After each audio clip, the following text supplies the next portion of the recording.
Talk to us about the possibilities in search and rescue. Yeah, so we were actually approached by a Turkish nonprofit volunteer group that does search and rescue. Their name is Gaia. And they said, we have all of these natural disasters where these buildings collapse, particularly earthquakes. And it's such a challenge for us to locate where the survivors are trapped. Once we've located them, we have lots of really great techniques and tools available to us to try and get to that victim and get them out to safety and get them medical treatment. But the real challenge is just finding where is everybody at? Where are the people trapped? And there's certain technologies available for that, but they all have their limitations. So, Gaia was explaining to us that one of the things that they were using was cameras. So long little telescopic cameras that they could stick down into cracks deep into the rubble and try to look around. But there's a limitation to how far that camera can look. Or there was some developments in robots, but likewise, that robot needs to have some power cord, or it needs to be able to transmit a signal or receive a signal to navigate through all those tons of rubble and concrete and rebar. They had scent detection dogs, but the dogs could only sniff from the surface. So they were really good at locating, there might be someone in this general area, but exactly where the person was or how far down was still a mystery. And they also had ground penetrating radar available.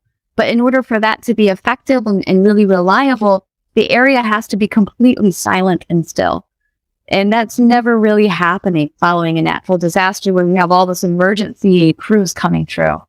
So they approached us and they said, hey, we've heard about how you can train your rats to sniff out certain things. Do you think you can train them to sniff out people? And do you think that they would go down inside this rubble of a building? And so we started this collaboration and a lot of brainstorming. And now we have rats in training for this. And what I love about this project is not only does it open up the places where our rats can help save human lives, but it's also really innovative in combining low-tech and high-tech solutions together to bridge the gaps of both of them.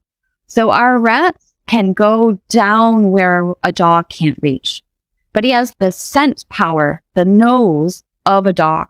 So the rat can actually sniff out a person in a guided search that a robot wouldn't be able to do, or a camera alone wouldn't be able to do.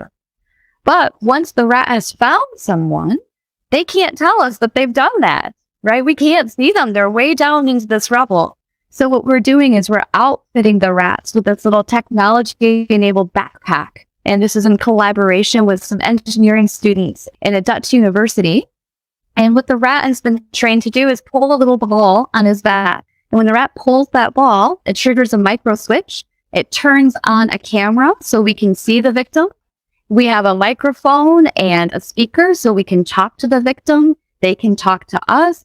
We can let them know help is on the way. The backpack also has a position sensor so we can tell where is the rat down under all of this rubble and really focus our search effort, or rescue efforts, I should say. And the other thing that's really great about this, if the rat is walking around with this backpack underground in this rubble, we can also determine areas as clear, right? So we know there's no need to search further here because the rat never indicated we found anybody. And we're looking on the camera and we don't see any signs of anybody either. So we can focus efforts somewhere else.